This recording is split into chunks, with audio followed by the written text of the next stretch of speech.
The Google Pixel 8a shown in this video was a hashtag gift from Google sent out by hashtag Team Pixel. Just wanted to make that very clear before we begin the speed test. So the Samsung Galaxy A55 is Samsung's budget to mid-range phone here. It's closer to a mid-range price point though. And the Pixel 8a is the new Pixel on the block, and it's basically the lowest price Pixel you can get with the latest Tensor G3.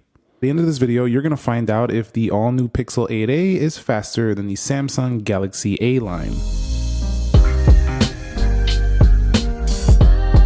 So let me go ahead and begin with a boot up in 3, 2, go, and see which one could get there first.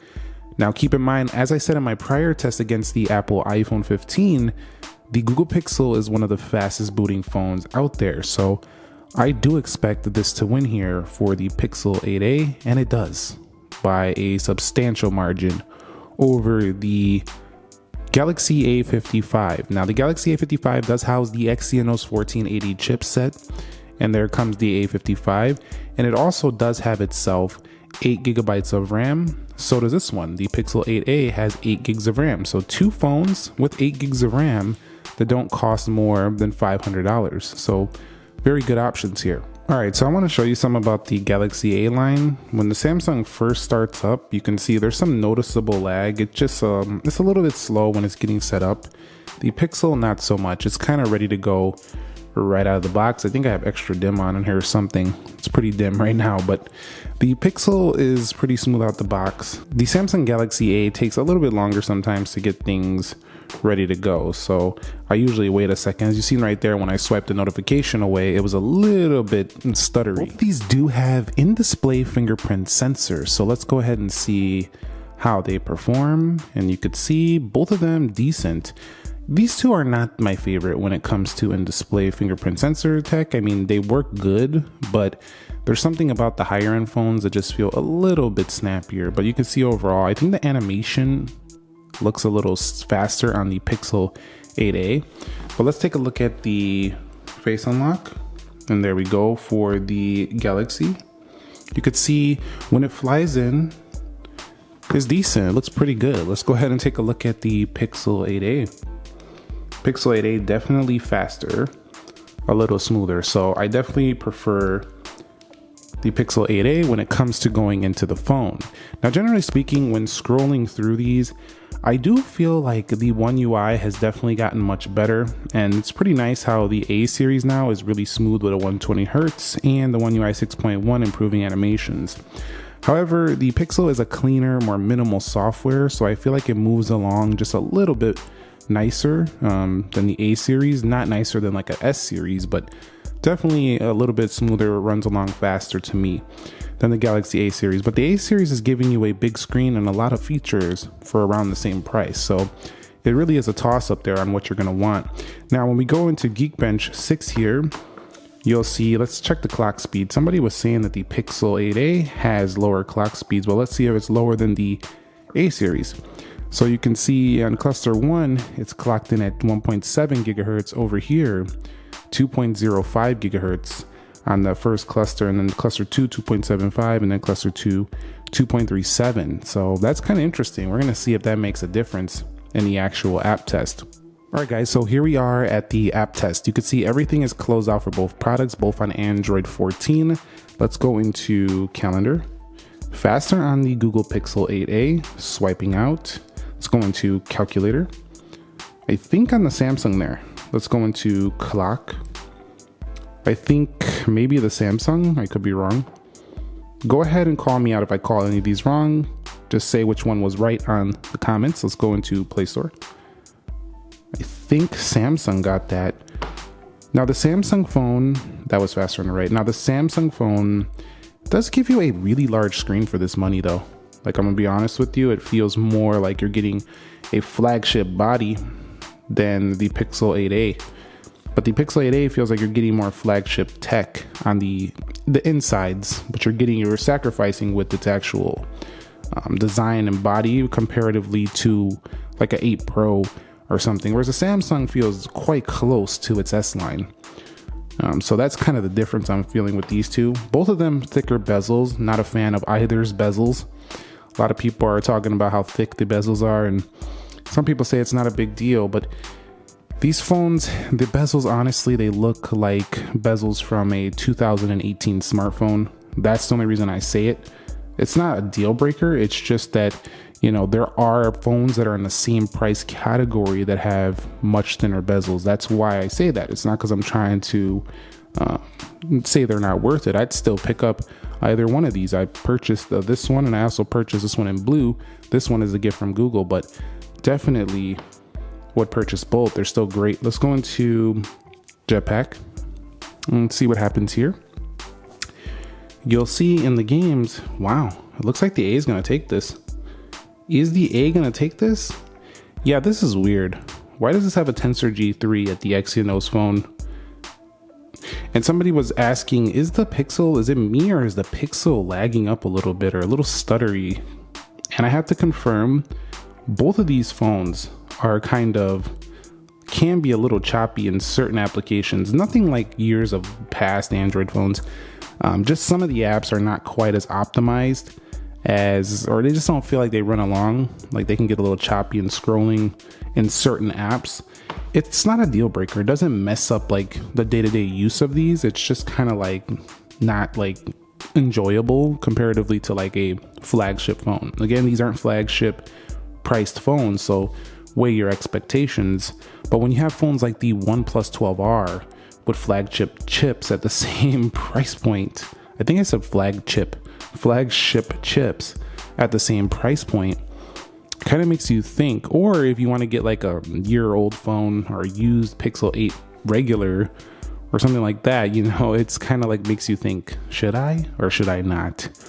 Truthfully though, I think you're getting a lot of value these days, even at the mid-range. It really is quite good what we have now. Some of the phones back in the day at these price points would be absolute garbage. Like these phones these days, they're only like a couple milliseconds behind, and they give you flagship cameras, especially on the Pixel, good size batteries, nice displays, 120 hertz. I mean, you're getting stuff that you would have to pay $1,000 for before, or even like $800 if I'm being real with you. So I love all of these options these days, these mid-range options, these budget options.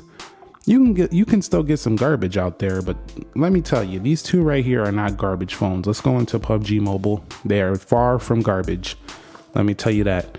And then, but yeah, like phones like this right here, the OnePlus 12R, maybe we should compare it to this one, are just ridiculous for the money in terms of the CPU. Is the Samsung in the lead here?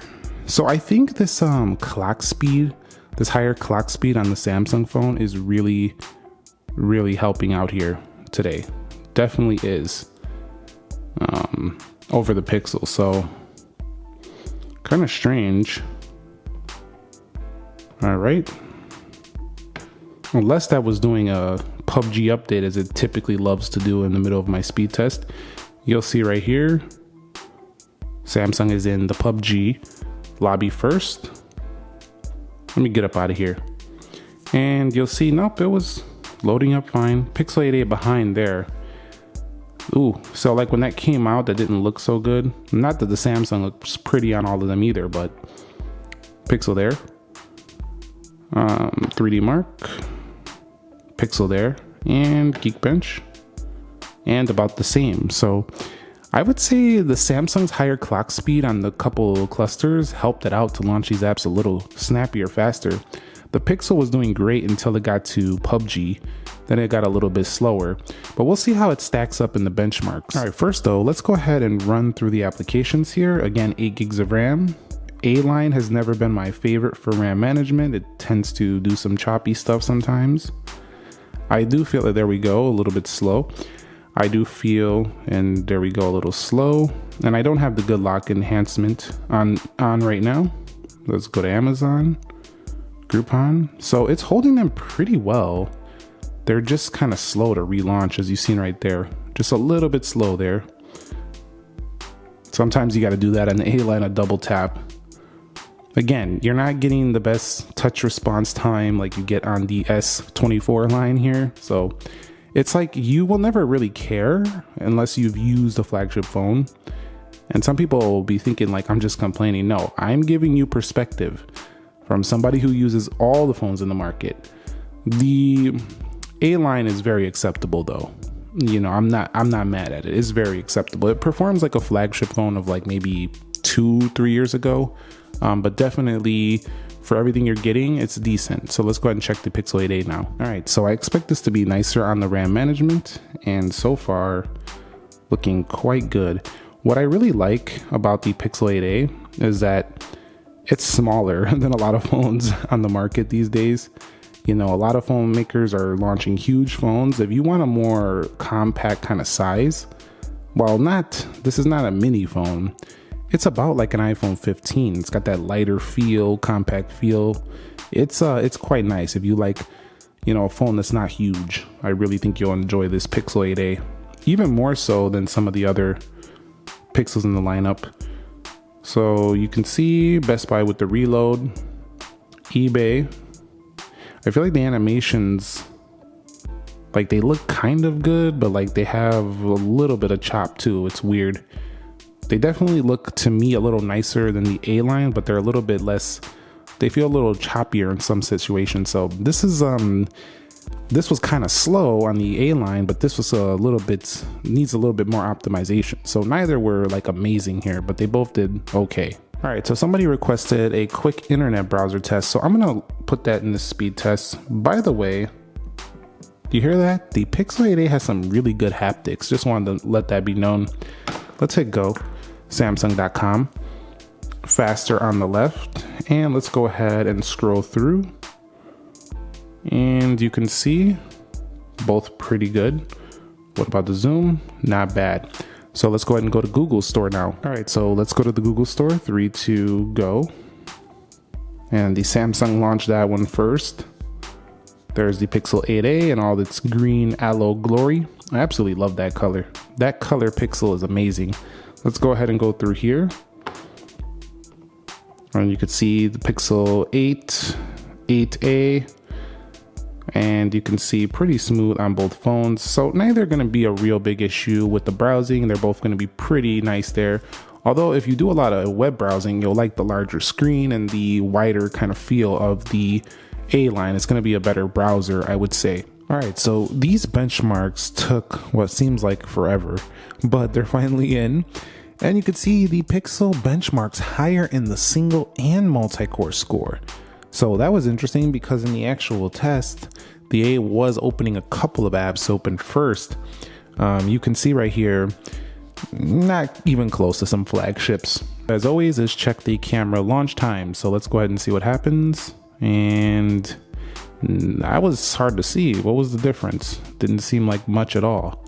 Let's go ahead and check the camera again. 3, 2, go. And Pixel maybe, and we'll do it one more time for good measure. 3, 2, go. Pretty close. Coming out though, let's see how they do on their zooms.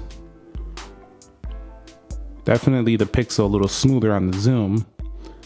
Yeah, so the Pixel camera probably a little bit smoother.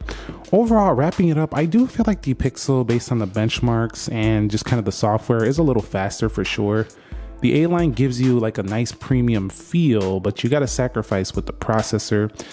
The Pixel is probably a couple updates away from being even smoother, but it has a cheaper body, cheaper feel, body and design comparatively to some other phones at this price, but it has a really good software support and the Tensor G3 like found in the 8 Pro. So it's kind of a good bargain as well. Which one would you pick? The Galaxy A line or the Pixel 8a line?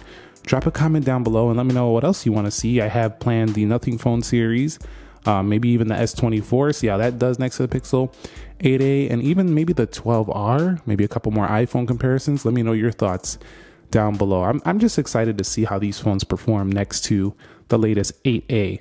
So drop it down below. Thumbs up if you enjoyed it. Subscribe if you haven't already. Nick here. Be sure to be well and peace.